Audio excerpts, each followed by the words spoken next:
오늘 말씀 로마서 6장 말씀 성도란 증거 말씀 제목 가지고 계속해서 은혜 나누시도록 하겠습니다. 여러분 지난주 말씀 5장 말씀 기억하시죠? 사람들에게 두려움이 있었던 거예요. 근데 두려움 주지 말라는 거죠. 이제 우리는 사망을 왕으로 섬기는 그런 백성이 아니다. 그러니까 더 이상 두려워할 필요 없다. 생명이 왕 되시지 않았느냐. 우린 그 안에서 뭐 해야 된다? 도리어 즐거워해야 되지 않느냐. 우리는 연약해서요. 계속 구원을 받은 이유도 계속 죄를 지을 수밖에 없어요. 그런데 그 죄를 지으면 지을수록 누구의 은혜가 커갑니까? 십자가의 은혜가 커간다는 그런 얘기로 5장 20절 말씀 잠깐 한번 보시겠습니다. 율법이 들어온 것은 범죄를 더하려 하게 하렴이라. 그러나 죄가 더한 곳에 뭐가 넘친다? 은혜가 더욱 넘친다 이겁니다. 그래서 도리어 우리가 죄 지을 때, 우리의 죄성이 드러날 때 도리어 누구께 감사해야 되는 것이다. 아 그렇구나. 이럴 수밖에 없구나. 나는 내 스스로 구원받을 수 없어서 예수님 그래서 오신 거구나. 그런 생각을 하라는 거예요. 그러면 그 가운데서 두려움, 나 이러다가 지옥 갈까? 이게 아니라 도리어 감사하고 즐거워할 수 있게 된다는 것이 5장 말씀이었지 않습니까? 그런 얘기를 그런 의도로서 바울이 전했단 말이에요. 그런데 이런 얘기를 그렇게 듣지 않아요. 다르게 꽈서 들어요. 그래서 6장 1절 말씀 보면 이런 내용이 나와 있어요. 그런즉 우리가 무슨 말을 하리요? 은혜를 더하게 하려고 죄에 거하겠나? 그러면 바울 당신의 말이라면 우리가 더 죄를 지어야 되네? 이렇게 비꼬아서 얘기하는 사람들이 어디 안에 있었다? 로마 교회 성도 안에 있었다 이겁니다. 바울은 그런 의도로 얘기한 게 아닌데, 그렇게 죄 지으라고 얘기한 게 아닌데, 그 죄를 지음으로 하나님의 은혜가 더 커간다는 얘기를 한 것인데, 이런 얘기를 듣는 그 사람들 가운데 이렇게 반문하고 이런 얘기를 했던 사람이 있었다는 건 그럴 수 없죠. 죄 짓는 말은 그게 아니라는 거죠. 그게 6장 2절 말씀 나와 있습니다. 뭐합니까? 그럴 수 없다. 그런 얘기가 아니다. 내 얘기는 그런 뜻이 아니다. 왜 그렇게 받아들이느냐? 이렇게 바울이 얘기하는 겁니다. 그럴 수 없느니라. 죄에 대하여 죽은 우리, 이미 죄에 대해서 우리가 뭐 했대요? 죽었대요. 이 죄에 대해서 죽었다. 죄가 사해졌다 하면 좀 이해가 되는데 죄에 대해서 죽었다. 이게 좀 잘 이해가 되지 않으시죠? 뒤에 말씀 보면 이게 무슨 뜻인지 이해가 됩니다. 죄에 대하여 죽은 우리가 어찌 그 가운데서 더 살겠느냐. 죄 지으면 안 된다는 얘기지 않겠습니까? 그러나 분명한 것은 똑같은 얘기지만 다르죠. 율법주의자, 그렇죠. 유대인 그리스도인들이 얘기하는 율법을 행해야 된다는 것은 구원의 조건이 되겠지만, 바울이 지금까지 얘기한 것은 구원의 증거로서 율법을 행해야 된다는 얘기였다는 겁니다. 그러니까 이 말씀 안에서 무슨 얘기? 그럴 수 없다. 죄 지으라는 얘기가 아니다. 죄 지으면 안 된다. 그러면서 다시 한번 보시면 죄에 대하여 죽은 우리가 어찌 그 가운데서 더 살겠느냐? 죄 짓고 살겠느냐? 죄 지으면 안 된다. 그 얘기를 바울이 얘기하는 겁니다. 그러면서 3절 보겠습니다. 무릇 그리스도 예수와 뭐해서요? 합하여서 세례를 받은 우리, 합했다는 뜻이 뭘까? 합하여서 세례를 받았다는 뜻이 뭘까? 여러분 쉽게 생각하시면 됩니다. 우리가 배경에 따라서 세례, 침례라는 단어를 조금 구별해서 쓰죠. 이렇게 생각하시면 됩니다. 예수님 당시에는 세례, 물로 뿌리는 것이 아니라 물속에 들어가서 나오는 그런 침례가 있었을 때입니다. 이 말씀이 기록되어졌을 때도요, 예수 그리스도 믿고 구원받은 사람들은, 많은 사람들이 보는 앞에서 뭐가 이루어졌냐면 물속에 들어갔다 나오는 이 세례, 이런 침례가 행해졌을 때입니다. 그래서 바울은요, 이 말씀을 통해서, 세례를 통해서 비유를 함으로써 설명을 해주는 겁니다. 그래서 이렇게 생각하시고 3절 말씀 다시 보시면 이런 내용입니다. 무릇 그리스도 예수가 뭐 하셨을 때? 죽으셨을 때, 십자가의 죽으심, 그것을 기념하기 위해서 우리가 물속에 들어가잖아요. 완전히 죽은 그 세례와 합하여 이렇게 생각하시면 됩니다. 그래서 그리스도 예수가 죽으셨을 때 그것을 기념함으로 세례를 받은 우리, 이렇게 보셔야 됩니다. 그리고 그의 죽으심과 합하여 세례를 받은 줄 우리가 알지 못하느냐. 무슨 얘기겠습니까? 예수님께서 우리의 죄를 위해서 완전히 죽으심을 기억하고 기념하기 위해서 우리도 물속에 들어가서 뭘 받지 않았느냐? 세례, 침례를 받지 않았느냐? 그래서 이 말씀 보면 그것 자체가 뭘 의미하는 것이다? 완전히 예전의 죄의 문제에 대해서 다 죽은 것을 의미하는 것이다. 그것을 2절, 3절에서 좀 복잡한 얘기지만 간단한 얘기입니다. 은혜로 구원받았지만 앞으로 그렇다고 해서 죄를 지으란 얘기가 아니다.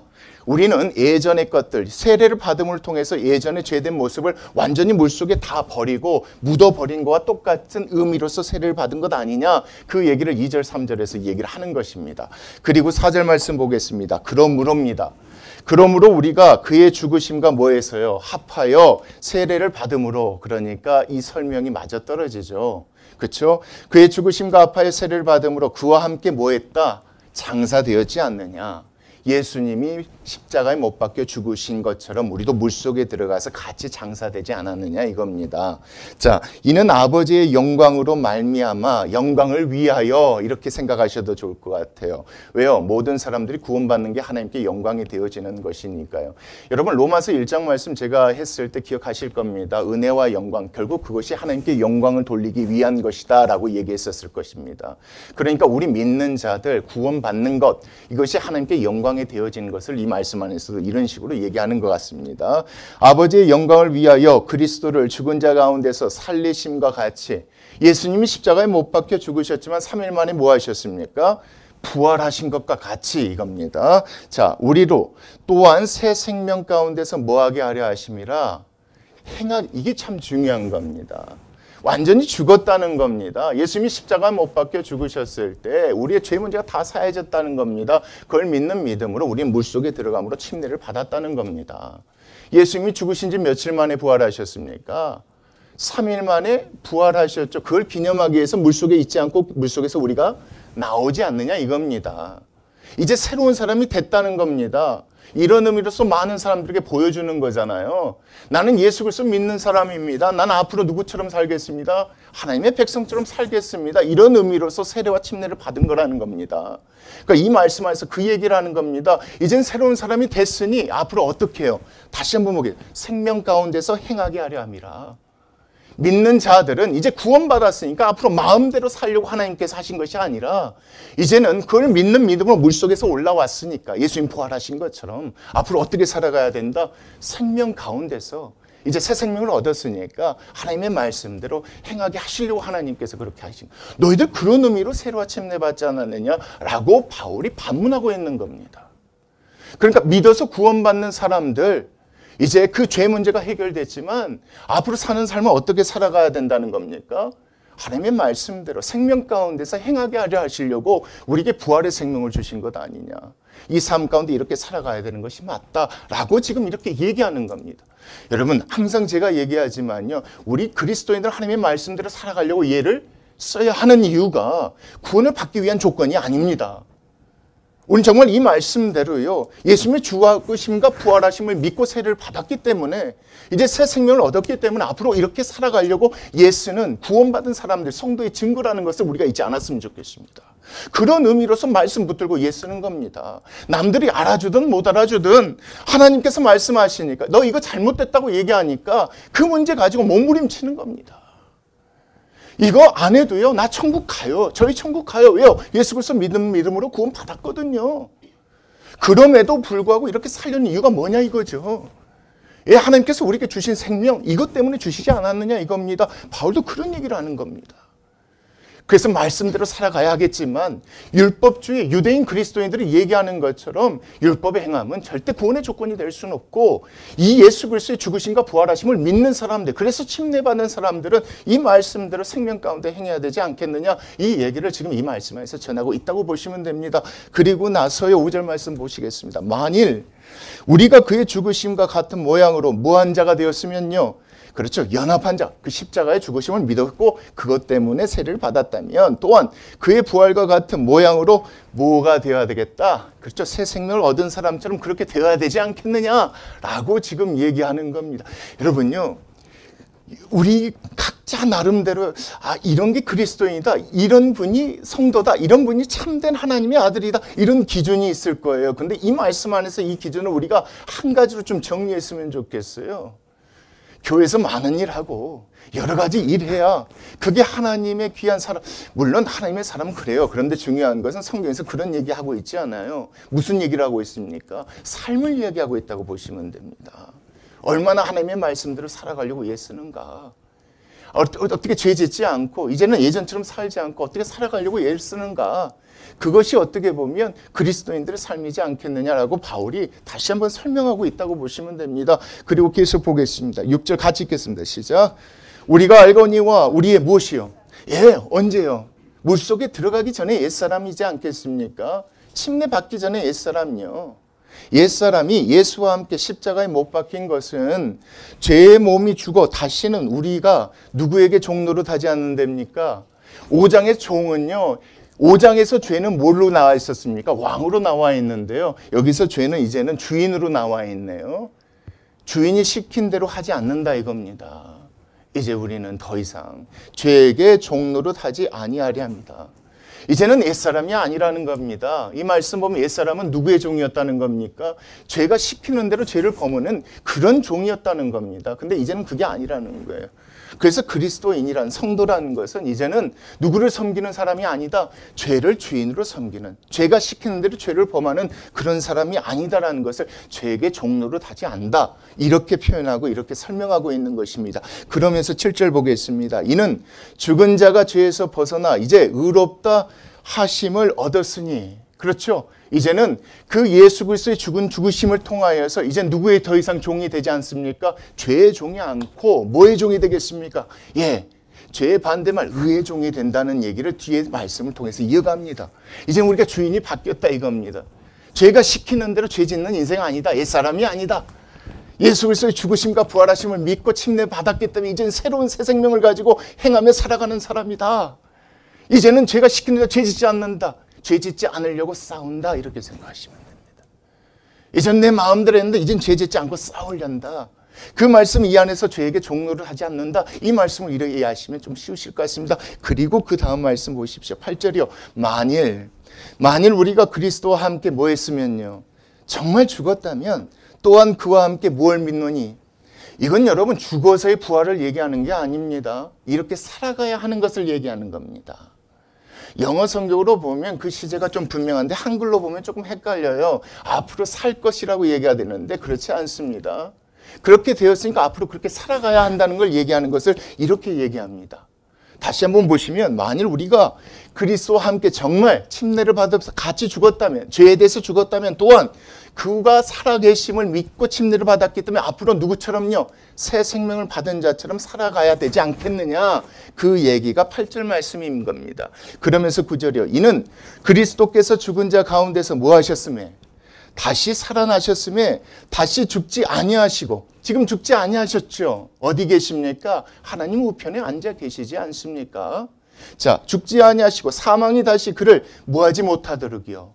주장하지 못할 줄 우리가 알지 않느냐. 그래서 우리도 앞으로 어떻게 살아가야 된다. 옛사람처럼, 예전처럼 그렇게 살아가는 것이 아니라 예수님이 부활하셔서 지금 살아가시고 하늘 우편에 앉아 계신 것처럼 우리도 마지막 날까지 그렇게 죄 짓지 않기 위해서 죄의 종처럼 살아가지 않는 것이 맞지 않느냐. 이 말씀은 이렇게 얘기하는 겁니다. 그래서 주장하지 못하, 죄가 시킨 대로 하면 안 된다. 이 얘기를 그렇게 얘기하는 겁니다. 그리고 10절 말씀 보겠습니다. 그가 죽으심은 뭐에 대해서요? 자, 여기서 한 가지 단어를 좀 넣었으면 참 좋을 것 같아요. 모든 죄에 대하여입니다. 예전에 지었던 죄, 지금 짓고 있는 죄. 지금 짓고 있는 죄 때문에 불안한 마음이 들 수 있잖아요. 지금 짓고 있는 죄, 앞으로도 지을 수 있는 죄. 이 모든 죄에 대해서 몇 번 죽으셨습니까?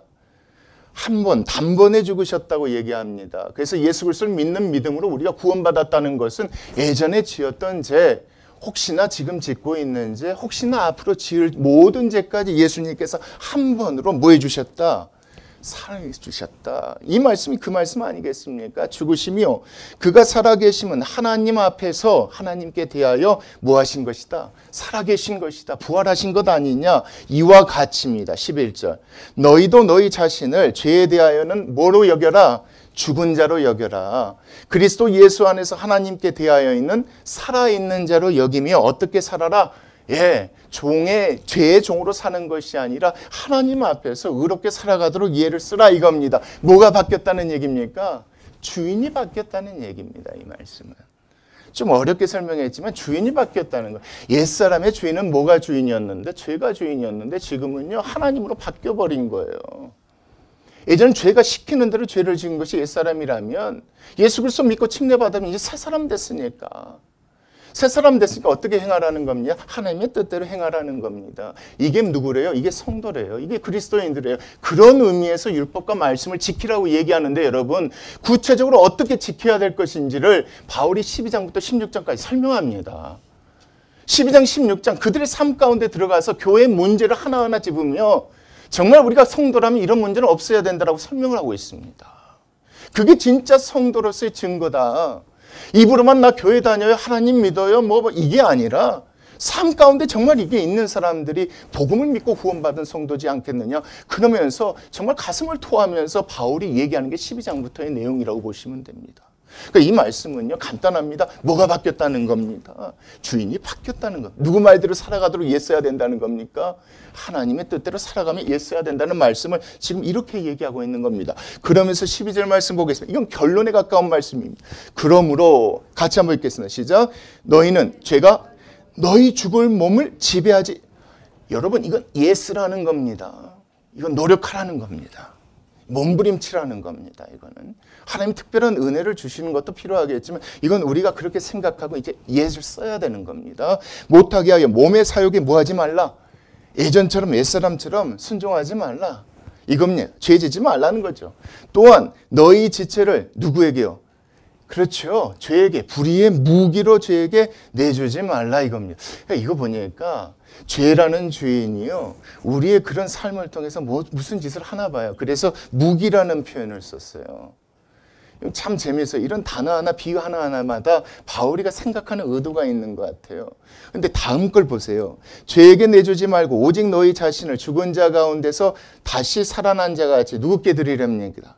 하나님께 드리라. 하나님의 뜻에 순종하라. 그렇게 하려고 싸우라. 너희 지체를 무엇으로 드리라? 의의 무기로 하나님께 드리라. 하나님이 그런 삶을 통해서 뭔가 하실 일이 있다는 겁니다. 무슨 일이겠습니까, 여러분?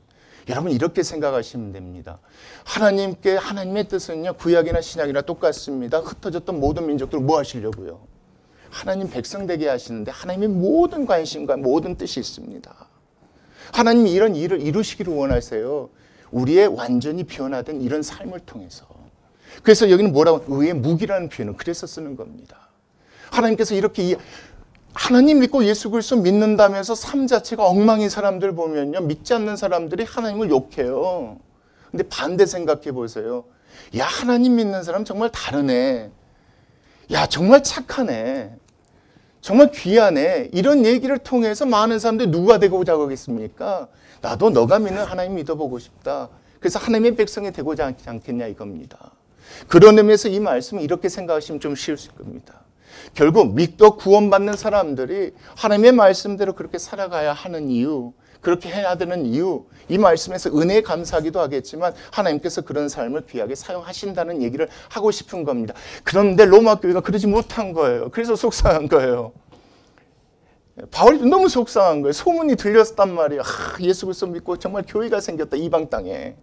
그런데 그들의 삶의 문제를 들어보니까 이게 덕이 안 되는 거예요. 은혜가 안 되는 거예요. 야, 뭐 믿는 사람들이 저래 이런 소리 자꾸 들리는 거예요. 바울 귀에요. 그게 아니라는 거예요. 이 말씀엔 그게 다 깔려 있어요. 그래서 12장부터 계속 그 문제를 자세하게 다뤄요. 바울의 그런 속상함이 지금 이 말씀을 통해서 또한 우리 귀에 우리 마음 가운데 들렸으면 좋겠습니다. 이런 문제가 사실 그때 그 교회의 문제만이 아니고 지금 우리의 문제이기도 하지 않습니까? 그래서 하나님께서 이 말씀을 그렇게 얘기하시는 겁니다. 그러면서 14절 말씀 보시십시오. 이게 참 은혜의 말씀입니다. 죄가 너희를 뭐하지 못하리니 주장하지 못한대요. 이게 참 말이 왔다 갔다 하는 것 같지만 이렇게 생각해요. 13절 말씀을 딱 믿었어요. 믿고 그렇게 행해요. 행하는데 온전할 수 없단 말이에요. 온전할 수 없어서 그 가운데서요 스스로 절망에 빠지고 낭망하는 사람들에게 14절 말씀이 은혜인 거 아시죠? 이게 그래서 은혜인 거예요. 너가 죄를 짓고 죄 가운데 있지만 죄가 너희를 더 이상 주장하지 못할 것이다 이겁니다. 이는 너희가 법 아래 있지 않고 지금 어디 은혜 아래 있어. 완벽하게 해도 13절까지는 그런 얘기예요. 이제 완벽하게 말씀대로 살아라 그 얘기예요. 근데 그렇게 노력해도 살아갈 수 없을 때가 많단 말이에요. 죄송한데 이 앞에 서 있는 이 목사가 그런 것 때문에 날마다 회개하는지 여러분 잘 모르시죠? 제 나름대로 하나님께 회개하는 게 참 많아요. 하나님 이거. 제 나름대로 하나님께 몇 달간 약속하면서 내가 이런 문제. 제가 하나님 앞에 날마다 엎드리는 그런 이유들이 있단 말이에요. 그 가운데 내 마음이 낮아져요. 그러면서 절망에 빠져요. 어떻게 내가 앞으로 이렇게 살아갈까? 그런 마음이 있었을 때 이 14절 말씀이 정말 은혜가 돼요. 그렇구나. 싸우라는 것이지만 완벽하게 할 수 없는 우리에게, 그래서 14절 말씀처럼 네가 더 이상 어디에 있지 않고 은혜 아래 있다, 이렇게 말씀해 주시는 것 같아요. 그래서 15절 말씀, 그런즉 어찌하리요? 우리가 법 아래 있지 아니하고 은혜 아래 있으니 죄를 지으리요? 그럴 수 없다라고 또 얘기해 주는 겁니다. 그러니까 이 두 가지가 같이 가는 겁니다. 우리에게 얘기하는 거 한 가지입니다. 이제 하나님의 뜻대로 살아가려고 예스라 이겁니다. 노력하라 이겁니다. 이것이 그리스도인이라는 겁니다. 이게 세례와 침례받은 사람들의 모습이라는 겁니다. 온전할 수 없대 이거예요. 온전할 수 없다 할지라도 그렇게 뭐해라? 노력하라 이겁니다. 그것이 누구래요? 그것이 성도래요. 그것이 그리스도인들이래요. 그런 우리의 삶을 하나님께서 뭐 하신대요? 무기로 사용하신대요. 무기로 사용하신대요. 이게 그 말씀이지 않겠습니까? 그래서 16절 보십시오. 너희 자신을 종으로 내주어 누구에게 순종하든지. 예전에 누구의 종이었습니까? 죄의 종이었지만 이젠 주인이 바뀌었다는 거죠. 그 순종함을 받는 자의 종이 되는 줄을 너희가 알지 못하느냐? 혹은 죄의 종으로 어디 이르렀지 않느냐? 사망이 이르렀지 않느냐? 혹은 이제 하나님의 뜻에 순종하는 종으로 뭐에 이르게 될 것이다? 의에 이르게 되지 않았느냐? 이 얘기하면서요, 17절 보겠습니다. 하나님께 뭐하리로다? 감사한다고 바울이 고백합니다. 너희가 본래 죄의 종이었더니, 자, 너희에게 전하여 준 바 교훈의 보물, 저 바울이 전해준 게 뭡니까? 다른 사람이 전해준 게 뭐예요? 복음이죠. 이걸 교훈의 본, 마음으로 순종하여 죄로부터 해방되어 의에게 이제 종이 되지 않았느냐? 그 얘기를 또 같이 얘기하는 것입니다. 이제 누구가 바뀌었으니, 주인이 바뀌었으니 주인의 뜻대로 하는 것이 종이지 않느냐? 이제는 의의 종, 그렇죠? 의를 정말 주인으로 모시는 종이니까 그 뜻대로 하면서 살아가야 되지 않겠느냐? 이 말씀을 이렇게 이야기하는 겁니다. 그러면서 19절 말씀 보겠습니다. 너의 육신이 뭐함으로요? 저는 참 이런 단어가 너무 좋아요. 하나님 이해해 주세요. 이렇게 하라고 하면서도요, 온전히 행할 수 없는 우리를 이해해 주시잖아요. 이런 하나님의 은혜가 어디가 있습니까, 여러분? 레위기 말씀에 있는 거 너무 아시죠? 하나님의 뜻대로 이렇게 해라. 그게 내 백성이다가 출애굽기 말씀에 있어요. 이렇게 해야 돼요. 근데 그렇게 할 수 없기 때문에 제사 제도를 열어두신 거예요. 그런 것처럼 이 말씀 안에서 그 얘기하는 거예요, 이제. 자, 하나님께 감사, 이렇게 하면 육신이 연약함으로 내가 사람의 예대로 말하노니 전에 너희가 너희 지체를 부정과 불법에 내주어 뭐에 이른 것 같이, 불법에 이른 것 같이 이제는 너희 지체를 누구에게 종으로 주어서 의에게 종으로 주어 하나님께 종으로 내주어 무엇에 이르라? 저희 진짜 이게 이거예요, 여러분. 여러분, 이거예요. 이게 진짜예요. 이거밖에 없어요. 믿는 자들은요, 여기에 모든 걸 걸어야 돼요. 선교 중요하죠. 전도 중요하고 봉사 중요해요, 여러분. 다 두 번째여야 돼요.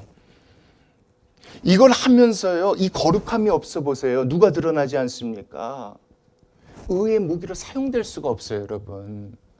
하나님의 일을 한다고 교회가 불법을 저질러 봐요. 세상에 손가락질 받지 않습니까? 우리가 아무리 전도한다고 이렇게 하지만 우리의 삶 자체가 못되면 그 사람이 하나님을 믿지 않아요. 세상 사람들이 손가락질 하는 이유는 딱 이것 때문에요. 우리가 뭐하지 못해서요. 교회가 뭐하지 못해서요. 이것 때문에 그래요. 거룩하지 못해서. 주인이 바뀌었는데 예전에 주인을 따라 살아가는 그 삶, 그것이 잘못됐다고 바울이 속상한 거예요. 하나님의 성도라면 그러면 안 되는데, 하나님이 드러나야 되는데, 주인이 바뀌었으니까 거룩함을 위해서 목숨 걸어야 되는데, 그렇지 못하니까 바울이 속상해서 그게 아닌데 그런 의미로서 율법 행하려는 게 아니라 이런 의미로서 우리가 율법을 행하고 율법을 행한다는 것은 결국 뭡니까? 거룩함을 위해 살아가야 된다는 거. 이 얘기를 지금 바울이 얘기하고 있지 않냐 이겁니다. 그러면서 20절 보겠습니다. 너희가 죄의 종이 되었을 때에는 의에 대하여 뭐했다? 자유로웠다. 왜요? 그때는 마음대로 해도 마음대로 하고 싶은 대로 하고 살았다 이겁니다. 근데 이제는 주인이 바뀌었으니까 그러면 안 된다는 거겠죠. 21절 너희가 그때 무슨 열매를 얻었느냐? 이제는 너희가 그 일을 부끄러워하지 않느냐? 이는 그 마지막이 사망이었기 때문에 그랬지 않느냐? 그러나 자 보겠습니다. 이제는 너희가 무엇으로부터요? 죄로부터 해방되고 하나님께 무엇이 되었다? 종이 되었지 않느냐? 거룩함에 이르는 열매를 맺지 않았느냐. 그 마지막은 영생이니까 앞으로 어떻게 살았으면 좋겠다. 이 거룩함을 위해서 목숨 걸고 이제 의의 종이고 하나님의 종인 우리의 삶이 이렇게 살아가야 되는 것이 맞지 않느냐. 결국 23절 죄의 삭은 무엇이었지 않느냐? 사망이었지 않느냐. 하나님의 은사는 그리스도 예수 우리 주 안에 있는 무엇이니까 그 영생을 바라보고 주님 부르실 그날까지, 주님께서 우리를 구원하실 그날까지 이 거룩함을 위해서 목숨 걸고 살아가야 하는 것이 성도요, 성도로서의 증거지 않겠느냐라고 바울이 정말 그 마음을 담아 이 말씀을 쓴 것 같습니다. 저는 이 말씀이 좋은 이유가 뭔지 아세요? 이 말씀 때문에 제가 자유를 얻었어요. 부끄러운 얘기지만 목사가 왜 복음을 모르겠습니다. 그러나 제 마음에 항상 불안함이 있었어요. 그 불안함이 발전하니까 강박이 되더라고요. 무슨 얘기냐면 내가 예수 그리스도 믿고 구원을 받았지만 내가 무엇인가 계속 해야 될 것 같은 그런 강박이 생겼어요. 왜요? 불안함이 있었거든요.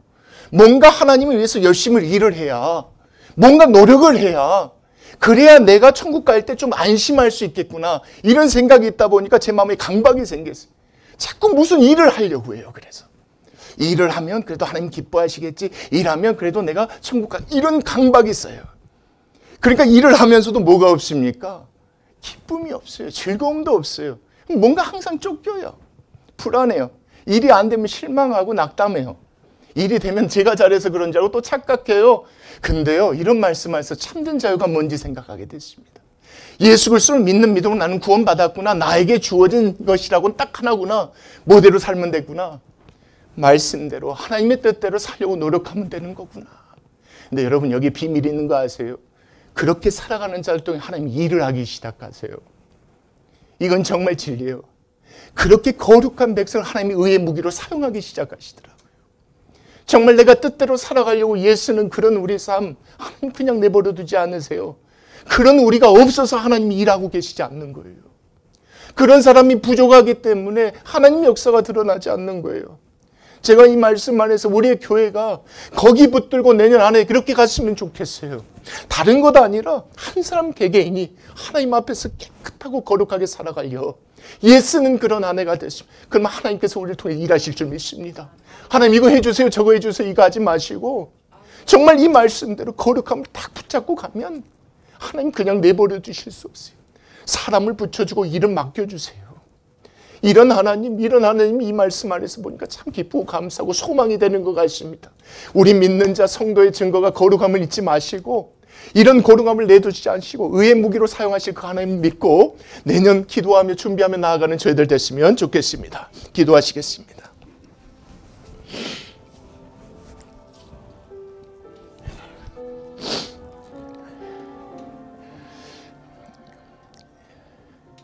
하나님,